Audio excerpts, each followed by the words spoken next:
देखिए सबसे पहले हमें करना क्या था कि हमें एक सिंपल सा एक प्रोजेक्ट क्रिएट करना था। तो मैंने राइट क्लिक करते हुए मैंने यहाँ पे एक प्रोजेक्ट क्रिएट किया था, जावा प्रोजेक्ट, सिंपल सा जावा प्रोजेक्ट रखा था और नेक्स्ट बटन पे क्लिक करना था। और यहाँ पे हमने कुछ भी नाम दे दिया, JDBC1, जो भी नाम देना अपने नाम दे सकते हैं। नेक्स्ट बटन पे क्लिक करते हुए फिनिश क्लिक करेंगे और ये हमारे पास JDBC बन चुका है। ठीक है, सबसे पहले आपको कनेक्टर ऐड करना होगा, MySQL कनेक्टर। मैंने आपको बताया था MySQL कनेक्टर आपको ऐड करना पड़ेगा। आपको प्रोजेक्ट पे राइट क्लिक करते हुए प्रॉपर्टीज में जाना था, यहाँ पे जावा बिल्ड पाथ में जाएंगे, यहाँ पे लाइब्रेरी में जाना है। यहाँ पे आपको मिलेगा ऐड लाइब्रेरी, है ना, यहाँ पे एक ऑप्शन आपको मिलेगा add library. User library select कर रखना है, नेक्स्ट बटन पे क्लिक करना है और फिर से यूजर लाइब्रेरीज पे क्लिक करना है और यहाँ पे एक न्यू बटन है उस पर क्लिक कीजिए। और ये जस्ट फोल्डर का नाम है, मैंने जस्ट नाम दे दिया कनेक्टर। ओके बटन पे क्लिक किया, यहाँ पे जस्ट एक फोल्डर बन चुका है। इसको सेलेक्ट कीजिए इसको और यहाँ पे ऐड जार्स पे क्लिक करेंगे।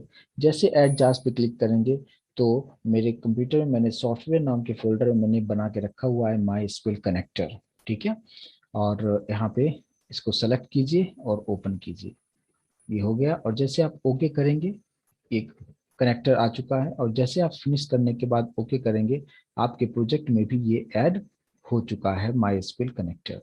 ठीक है, अब ये फाइल जब हमारे पास ऐड हो चुका है तो आप सिंपली कैसे प्रोजेक्ट आपको बनाना है, तो मैंने आपको कल काफ़ी डिटेल में मैंने एक्सप्लेन किया था, थ्योरेटिकल पार्ट भी एक्सप्लेन किया था, प्लस मैंने प्रोजेक्ट भी रन करके आपको दिखाया था कि कनेक्टिविटी किस तरीके से करना था। तो अभी मैं थोड़ा सा फास्ट में लूंगा, जो लास्ट सेशन मैंने बताया था थोड़ा सा मैं रिकैप करना चाहूँगा। और यहाँ पे मैंने क्या बताया था कि राइट क्लिक करते हुए क्लास लेना है, पैकेज का नाम आप जो भी देना चाहें पैकेज का नाम दीजिए, क्लास का नाम दीजिए, मेन मेथड आपको लेना जरूरी है पब्लिक स्टैटिक वॉइड मेन, और फिनिश बटन पे क्लिक करना है। जैसे आप फिनिश बटन पे आप क्लिक करेंगे तो यहाँ पे कुछ इस तरीके से जनरेट हो चुका है सब कुछ। अब यहाँ पे कोडिंग, क्या सब चीजें कोडिंग करना है इसे आप समझिए। वेरिएबल्स डिक्लेयर करना है जो कि स्टैटिक वेरिएबल लिया था मैंने, स्टैटिक फाइनल, और यहाँ पे स्ट्रिंग हमने रखा था कुछ इस तरीके से, राइट। तो अब यहाँ पे जो है मैंने यहाँ पे क्या रखा, स्टैटिक फाइनल और स्ट्रिंग, और फिर मैंने एक वेरिएबल का नाम मैंने दे दिया था JDBC ड्राइवर, कुछ नाम मैंने इस तरीके से दे दिया था। ठीक है, आप जो भी नाम देना चाहें आप नाम दे सकते हैं।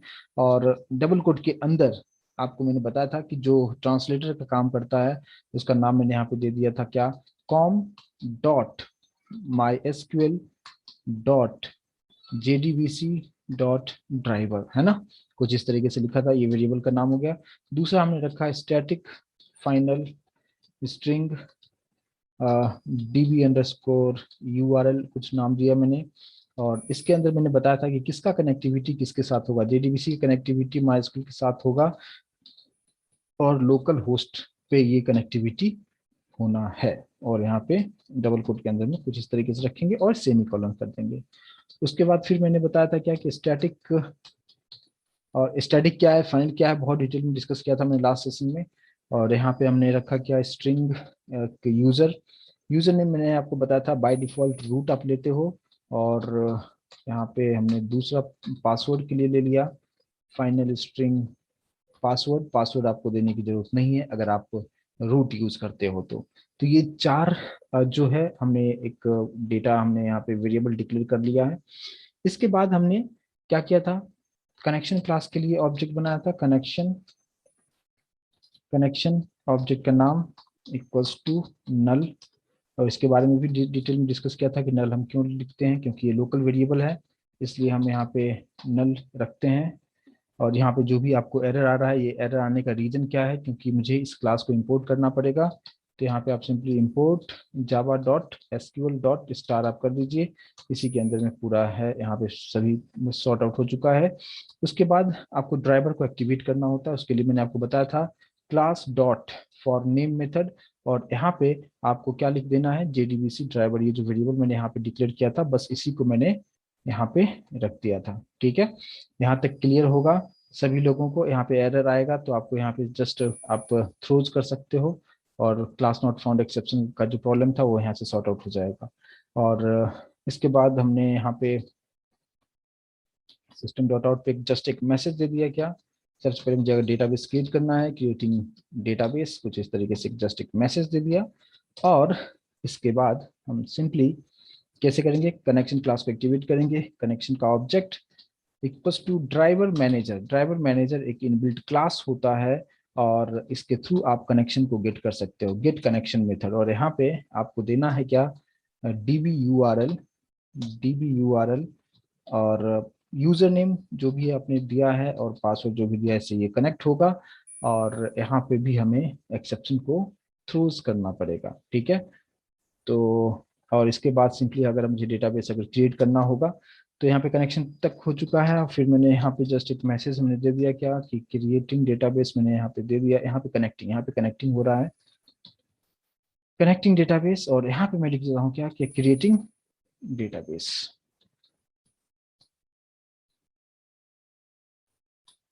और इसके बाद हम स्टेटमेंट क्लास को एक्टिवेट करेंगे। स्टेटमेंट क्लास को एक्टिवेट कैसे करेंगे, stmt equals to con dot create statement method use करेंगे।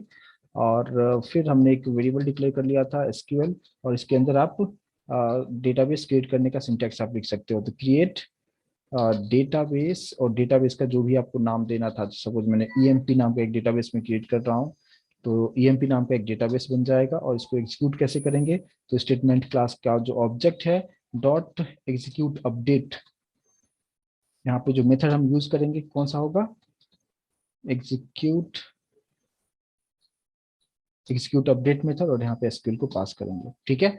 मैंने ये बताया था कि जो माइस्क्यूएल का सिंटैक्स है जावा में नहीं समझेगा तो उसको कौन समझेगा, स्टेटमेंट क्लास का जो मेथड है एग्जीक्यूट अपडेट, वो एसक्यूएल के सिंटैक्स को समझ सकता है और फिर उसको एग्जीक्यूट करेगा। जैसे ये एग्जीक्यूट होगा आप आराम से आपको डेटाबेस बन चुका होगा। और यहाँ पे सिंपली मैसेज दे दिया क्या, database has been created, right. यही हमने देखा था और सभी के बारे में काफी डिटेल में मैंने एक्सप्लेन किया था। आई होप की चीजें समझ में आ रहा होगा। यस नो प्लीज मुझे कंफर्म कीजिए, कोई नया चीज नहीं बता रहा हूँ।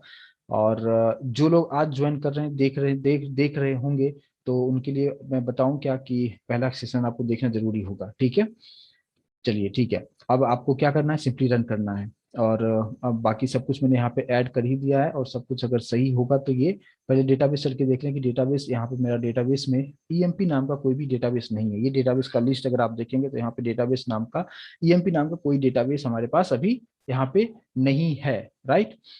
तो यहाँ पे यस मंजित, ये दूसरा सेशन है, लेकिन एक जो दूसरा जो बैच हमारा है जो मंडे से स्टार्ट होगा, जो मैंने आपको बताया था, तो फिर वहाँ पे आप बैठ सकते हैं मंडे को, ठीक है मंजित। फिलहाल आप देखिए, समझिए, समझ में आएगा। तो अभी आपको करना क्या है कि आप इस प्रोग्राम को आपको रन करना है। यहाँ पे राइट क्लिक करना है, रन एज जावा एप्लीकेशन पे आपको क्लिक करना है। और यहाँ पे अगर आप देखेंगे कि जो है यहाँ पे database has been created, database create हो चुका है। और अभी आप डेटाबेस में आके अगर देखेंगे तो यहाँ पे इस पेज को आप जैसे आप रिफ्रेश करेंगे तो आप देखेंगे ईएमपी नाम का डेटाबेस बन चुका है। आई होप कि ये चीज आपको समझ में आ गया होगा कि डेटाबेस हमारा यहाँ पे बन चुका है।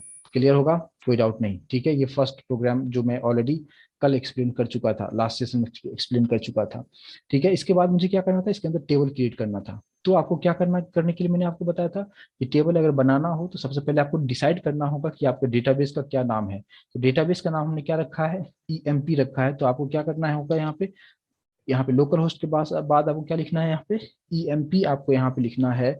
और उसके बाद जस्ट यहाँ पे जो है आपको एसक्यूएल का सिंटैक्स आपको लिख देना है, जिसके थ्रू टेबल क्रिएट होता है। और टेबल क्रिएट करने का जो सिंटैक्स क्या होता है, क्रिएट टेबल, टेबल का नाम दे दिया ईएमपी टेबल, ठीक है।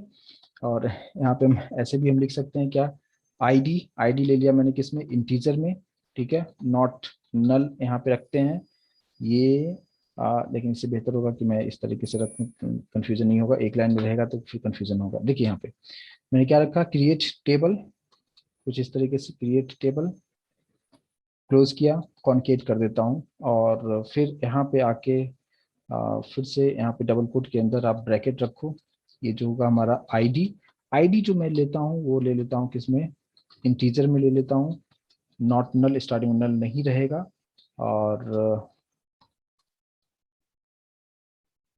कुछ इस तरीके से, ठीक है।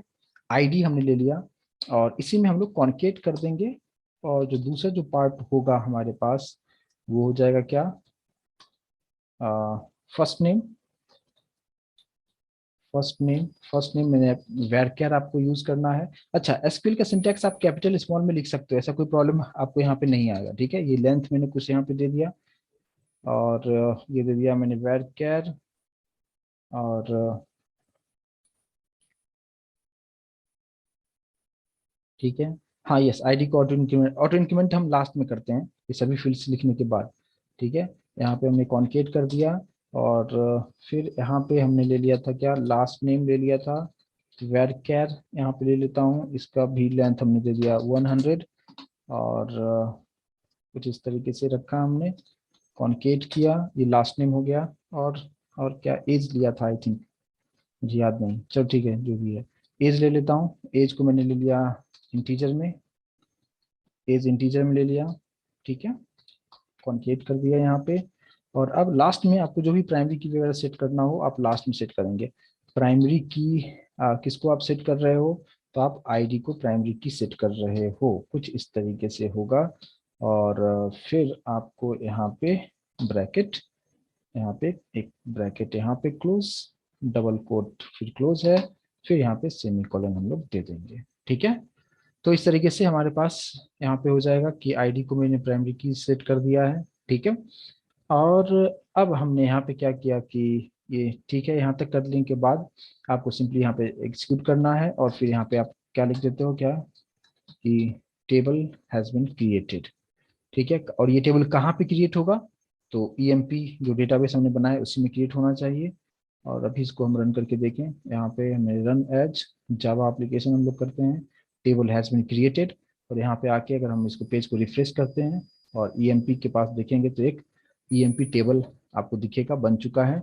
और यहाँ पे ID, first name, last name, age यहाँ पे आपको दिखा रहा है, कोई प्रॉब्लम यहाँ पे नहीं है। तो डेटाबेस बन गया, टेबल भी हमने क्रिएट कर लिया। और अब आप बात करते हैं क्या कि अगर मुझे डेटा स्टोर करना होगा तो हम कैसे करेंगे, तो यहीं से आपको चेंजेस करना है क्या, कि डेटा स्टोर करने का सिंटेक्स आप क्या लिख सकते हो, यहाँ पे क्या लिखाएंगे, इंसर्ट इनटू टेबल का नाम क्या है, ईएमपी अंडरस्कोर टेबल, ठीक है। और यहाँ पे कॉन्केट कीजिए, इंसर्ट मुझे करना है इसमें, और वैल्यूज क्या पास करना है, तो मैंने यहाँ पे लिख दिया क्या, वैल्यूज जो होगा वो 1, कुछ हम नाम दे देंगे, मान लो एबीसी हमने नाम दे दिया, first name, last name X Y Z हमने दे दिया, और यहाँ पे एज हमने दे दिया कुछ 20 इस तरीके से, और यहाँ पे हमने सेमी कॉलन हमने यहाँ पे दे दिया, राइट। डेटाबेस और टेबल सबसे पहले क्रिएट जब तक कि नहीं होगा, वहां पे जगह नहीं बनेगा, तब तक आप एक ही साथ ऑपरेशन परफॉर्म करना थोड़ा सा मुश्किल होगा। डेटाबेस जरूर पहले आप बना के रखिए, टेबल जब तक कि पहले से बना नहीं रहेगा तब तक वैल्यू कैसे स्टोर होगा, पंचाक्षरी, राइट ना। अगर आपको एक नए घर में शिफ्ट होना हो तो जब तक कि आप नए के अलावा घर पूरे अच्छी तरीके से बन नहीं जाएगा तब तक आप पुराने घर से आप नए घर में शिफ्ट नहीं करते हैं, यस सर नो, कंफर्म कीजिए मुझे। लेकिन एक बार जब आप घर में शिफ्ट हो जाते हैं उसके बाद फिर आपको जो भी चीजें चेंजेस करना होगा अंदर में आप चेंजेस कर सकते हैं, तो सेम उसी तरीके से यहाँ पे भी है। पहले आपको मेमोरी एलोकेशन तो करना पड़ेगा, यहाँ पे पहले घर तो बनाना पड़ेगा, ताकि घर बना बना रहेगा तभी तो वो चीज आके स्टोर होगा। एक ही साथ सोचो कि हम बैग वूग लेके भी हम चले जाएं और फिर उस वक्त घर बनाए, फिर रहेंगे कहाँ पे उस वक्त, राइट। तो इसलिए यहाँ पे आपको समझने की जरूरत है। प्रोग्रामिंग भी जो है ना आपके रियल लाइफ से ही जो है इंस्पायर्ड होके उसको बनाया जाता है, ठीक है। चलिए, तो ये चीज आपको समझ में आ गया होगा कि वैल्यू हम स्टोर करेंगे, और अब इसको हम सेव करते हैं, और सेव करने के बाद इसको रन करके देखें, राइट क्लिक करके रन कीजिए इसको, सब कुछ सही है। अच्छा, मैसेज मैंने दिया था टेबल हैज बीन क्रिएटेड, चलो ठीक है, मीनिंग क्लियर है। यहाँ पे जैसे आप क्लिक करके देखोगे वैल्यू यहाँ पे आ चुका है। और भी अगर आपको वैल्यू देना हो, जैसे दूसरा वैल्यू देना है, मैंने यहाँ पे 2 दे दिया, यहाँ पे कुछ दे दिया क्या, यहाँ पे कुछ भी मैंने लिख दिया PQR, है ना। यहाँ पे कुछ भी मैंने दे दिया, यहाँ पे एज मैंने कर दिया कुछ भी 25, ठीक है। और data has been inserted, inserted, ठीक है, इंसर्टेड। और इसको फिर से अब रन करते हैं, तो अभी आप देखेंगे कि डेटा ओवरराइड नहीं होगा, और यहाँ पे 1 भी है और 2 भी डेटा आ चुका है। तो इतना हमने लास्ट सेशन में डिस्कस किया था, राइट। तो अभी आपको एक बार थोड़ा सा रिमाइंड भी हो गया होगा कि कैसे क्या सब चीजें हो रहा है। यहाँ पे टेबल बन चुका है, मतलब पहले डेटाबेस बनाया, टेबल बनाया, उसके अंदर वैल्यू हमने स्टोर करा दिया। अब मुझे क्या करना है कि अब ये जो डेटा हमने जो डेटाबेस में रखा है, अभी कम्युनिकेशन वन वे कम्युनिकेशन हो रहा है। मतलब क्या कि जावा से डेटा जा रहा है कहाँ पे, यहाँ पे जावा में जो भी हमें यहाँ पे सब चीजें लिखा था, ये सभी डेटा, हम सब कुछ डेटा कहाँ से ऑपरेट कर रहे हैं, सब कुछ जावा से ऑपरेट कर रहे हैं। अब मुझे क्या चाहिए कि इधर का डेटा हम जैसे उधर को हमने सेंड किया था, सेम उसी तरीके से मुझे ये डेटा, ये जो मेरे पास डेटा है जो माइस्क्ल में है, ये डेटा मुझे फेच करना है और यहाँ पे यानी जावा में आउटपुट मुझे दिखाना हो यहाँ पे। तो कैसे दिखाएंगे, समझ में आ रहा है? यानी हमें डेटाबेस से वैल्यू फेच करके जावा प्रोग्राम में दिखाना है, जावा के आउटपुट में दिखाना है। तो हम कैसे दिखाएंगे, उसके लिए अब हम कोडिंग हम देखेंगे अभी, ठीक है? समझ में आ रहा है मुझे करना क्या है? आई होप कि सभी लोगों को क्लियर होगा कि मैं अभी क्या बताया हूँ, अभी मुझे करना क्या है उसे आप समझिए। तो देखिए यहाँ पे जो है स्टेटमेंट, ये तो इंसर्ट करने वाला क्वेरी था, इसको मैं फिलहाल यहाँ से, इसी में आप क्या करो कि यहाँ पे क्या आप लिख दोगे, वैल्यू फेच करना होता है जब भी डेटाबेस से, जैसे अभी इंसर्ट करने के लिए हमने क्या यूज किया, इंसर्ट इनटू टेबल का नाम और वैल्यू जो भी था वो वैल्यूज हमने दे दिया। लेकिन मुझे फेच करना हो तो हम लोग यहाँ पे लिखते हैं क्या, सेलेक्ट स्टार फ्रॉम टेबल का नाम, टेबल का नाम क्या है, ईएनपी टेबल। तो स्टार का मतलब होता है क्या, all values from ENP underscore table, यानी इस टेबल में जितने भी डेटा है सभी डेटा को फेच करेगा, ठीक है? ये माइस्क्ल का सिंटैक्स है। अब यहाँ पे मुझे क्या करना होगा, यहाँ पे स्टेटमेंट डॉट एग्जीक्यूट अपडेट किया करते थे पहले, और यहाँ पे एसक्यूएल लिखा करते थे। एक चीज मैं आपको बताऊं कि डेटाबेस का जितना भी ऑपरेशन आपको परफॉर्म करना है, या आप डेटाबेस क्रिएट करते हो, आप डेटाबेस क्रिएट करते हो, टेबल बनाते हो, वैल्यू इंसर्ट करते हो, अपडेट करते हो, डिलीट करते हो, सभी के लिए अपडेट मेथड यूज करते हैं। लेकिन जब भी डेटाबेस से वैल्यू फेच करना होता है तो यहाँ पे दूसरा मेथड बताया गया है, और वो क्या है, स्टेटमेंट डॉट, यहाँ पे आता है क्या, execute query, execute execute query method, और यहाँ पे अब एसक्यूएल आप लिखोगे, ठीक है? तो एसक्यूएल लिखने का मतलब क्या होगा, ये वाला पार्ट यहाँ पे आएगा और इसको डेटाबेस से जितने भी डेटा होगा सबको फेच करेगा। अब फेच करने के बाद आपको समझना है कि मैंने आपको जो एक चीज बताया था कि अगर व्हीकल जाता है डेटाबेस के पास, वहां पे एक छोटा सा बॉक्स होगा, उस बॉक्स की हेल्प से डेटाबेस से डेटा उठाएंगे और व्हीकल में रखेंगे। आप लोगों को याद होगा उस क्लास का नाम क्या मैंने बताया था? यस, बिल्कुल सही बता रहे हैं राहुल, बिल्कुल सही बताया आपने, ठीक है? तो मैंने उस छोटा सा जो बॉक्स था उसका नाम मैंने कुछ बताया था, बिल्कुल सही है, नहीं ना, आपने भी करेक्ट बताया, रिजल्ट सेट। तो ये फेस तो करेगा लेकिन फिर रखेगा कहाँ पे, उस बॉक्स में रखेगा, और उस बॉक्स का नाम मैंने बताया था रिजल्ट सेट, और इसका एक ऑब्जेक्ट आप बना लो, RS नाम दे दिया मैंने, ठीक है? तो यहाँ से डेटा जो भी फेच होके आएगा सब किस में अब आ चुका है, सभी डेटा RS में आ चुका है, ठीक है? अब RS में सभी डेटा है, अब मुझे क्या करना है यहाँ पे, क्योंकि डेटा तो बहुत सारे डेटाबेस, अभी जैसे मैंने सिर्फ 2 डेटा रखा है, लेकिन हो सकता है उसमें 2000 डेटा हो, ऐसा भी हो सकता है।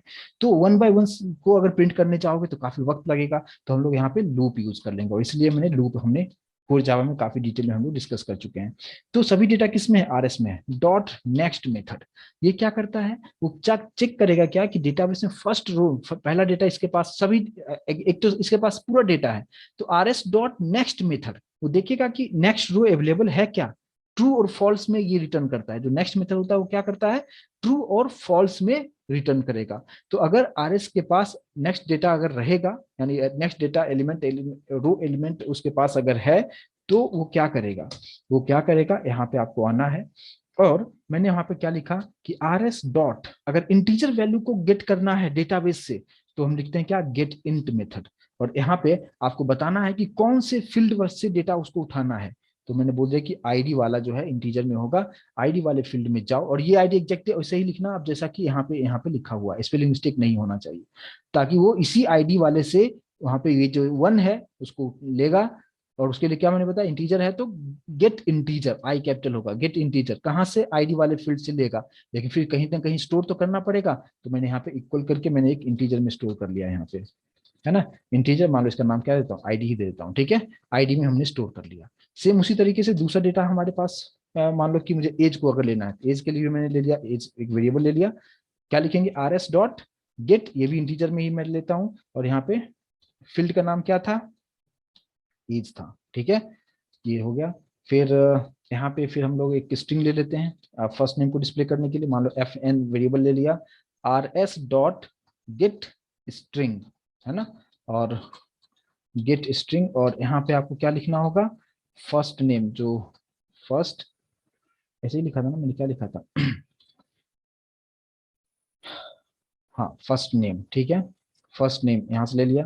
और सेम इसी तरीके से हमने दूसरा वेरिएबल ले लिया, लास्ट नेम को यहाँ पे डिस्प्ले कर दिया, और यहाँ पे हम लोग देते हैं क्या कि लास्ट नेम, तो लास्ट नेम से डेटा उठाएगा, इस वेरिएबल में स्टोर करके रख देगा। और अब इसी को आपको सबको प्रिंट कर दो आप, है ना, इसी व्हाइल के अंदर में मैंने यहाँ पे सिस्टम डॉट आउट के अंदर में हमने क्या रख दिया, मैंने मैसेज क्या दे दिया कि आईडी इज प्लस आईडी, है ना, आईडी को मैं प्रिंट कर देता हूँ, ठीक है। अच्छा यहाँ पे ना ऐसे रखता हूँ, सबको एक लाइन में मैं प्रिंट करूंगा, ये आईडी हो जाएगा, ये एज हो जाएगा, ये फर्स्ट नेम एंड ये लास्ट नेम।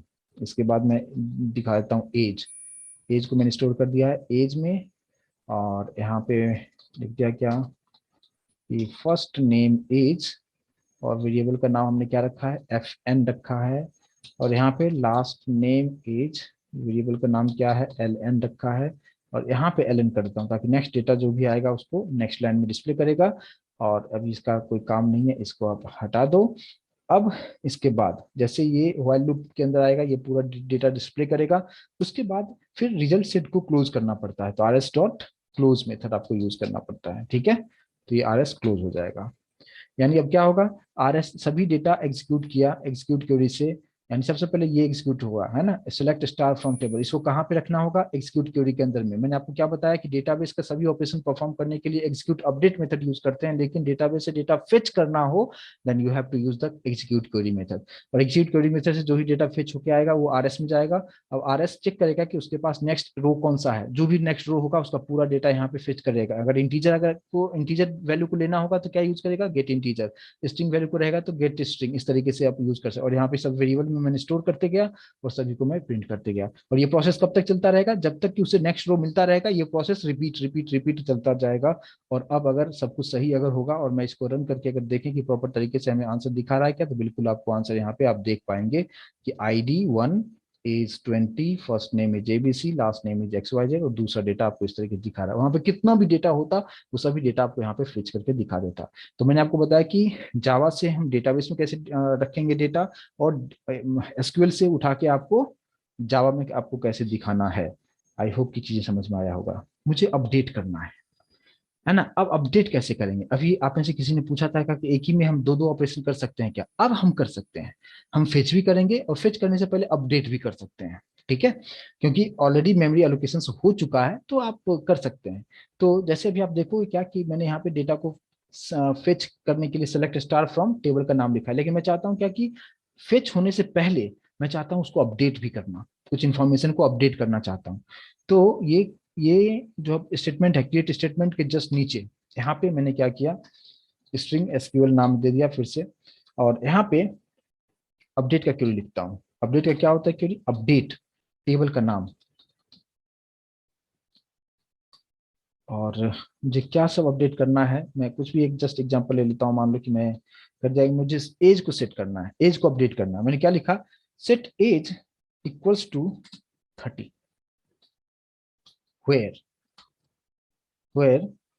आईडी इन, दोनों का कर देता हूँ, आईडी इन 1,2, ठीक है, और यहाँ पे सेमीकोलन। आपको मीनिंग समझ में आ रहा होगा यहाँ पे, है ना, कि अपडेट करना है इस टेबल को, emp अंडरस्कोर टेबल नाम को अपडेट करना है। करना क्या है, जिसका आईडी 1 और 2 है उसमें पहले से जो भी एज होगा उसको हटा के हमें अपडेट करना है, वहां पे 30 वहां पे अपडेट करना है, बस सिंपल सा मुझे ये करना है, ठीक है। यहाँ पे स्ट्रिंग मैंने ऑलरेडी डिक्लेयर किया हुआ था, दोबारा से इसको नहीं डिक्लेयर करना है, तो यहाँ पे कुछ इस तरीके से रखा कि स्टेटमेंट का एग्जीक्यूट अपडेट मेथड। मैंने सभी बताया कि जितना भी आप चीजें यूज करते हो डेटाबेस में ऑपरेशन, सभी के लिए जो हम यूज करते हैं क्या, यस बिल्कुल सही है, एग्जीक्यूट अपडेटेड मेथड यूज करते हैं। तो यहाँ पे एग्जीक्यूट अपडेट यूज करना है, यहाँ पे एसक्यूएल लिखेंगे, इससे क्या होगा, डेटा अपडेट हो जाएगा, और इससे क्या होगा, डेटा फेच होगा। तो फेच होने के लिए एग्जीक्यूट क्वेरी मेथड यूज करना है। अभी आपको और ये इंटरव्यू क्वेश्चन होता है कि what is difference between execute update and execute query method. तो आप बहुत आसानी से आप बता सकते हो, एक्सप्लेन कर सकते हो कि एग्जीक्यूट अपडेट मेथड का क्या काम है, कि डेटाबेस का सभी ऑपरेशंस परफॉर्म करना, डेटाबेस बनाना हो, टेबल क्रिएट करना हो, वैल्यू इंसर्ट करना हो, अपडेट करना हो, डिलीट करना हो, टेबल ड्रॉप करना हो, डेटाबेस हटाना हो, सबके लिए एग्जीक्यूट अपडेट यूज करना है। और सिर्फ फेच करना होगा डेटा, यानी माइस्क्यूएल से डेटा उठाना है और जावा में दिखाना है, then you have to use the execute query method. ठीक है, बस हो गया।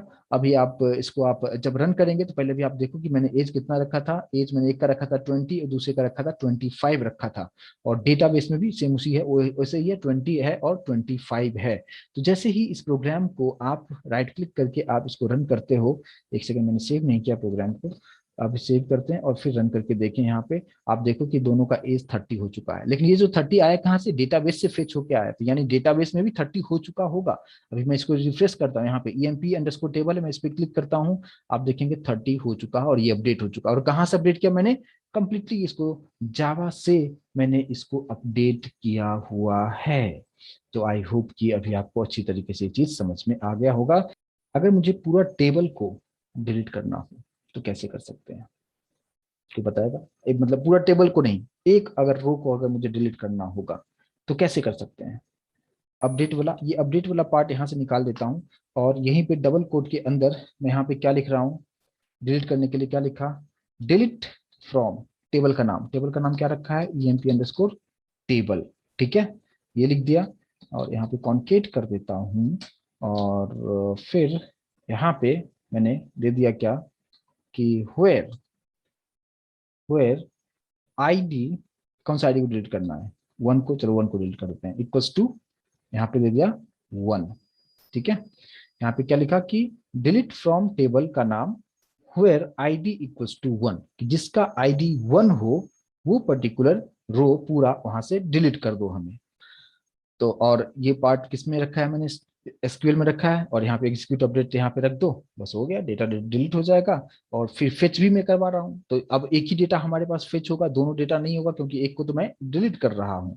और अभी अगर मैं राइट क्लिक करके इसको मैं रन करके देखे कि सब कुछ सही आ रहा है क्या, अभी आप देखो सिर्फ हमारे पास एक ही डेटा हमें फेच करके अभी आपको यहाँ पे दिखा रहा है, सिर्फ एज, जिसका यानी ID 2 वाले का इन्फॉर्मेशन दिखा रहा है। और अगर डेटाबेस में चल के देखें कि सब कुछ ठीक है क्या, देखो यहाँ पे बिल्कुल सही है, एक वो डिलीट हो चुका है और हमारे पास सिर्फ एक ही डेटा हमारे पास यहाँ पे दिखा रहा है। अब पूरा टेबल ही डिलीट करना है, यानी ये पूरा जो टेबल है EMP टेबल, 1 बाय 1 कैसे करना है ये आपने समझ लिया।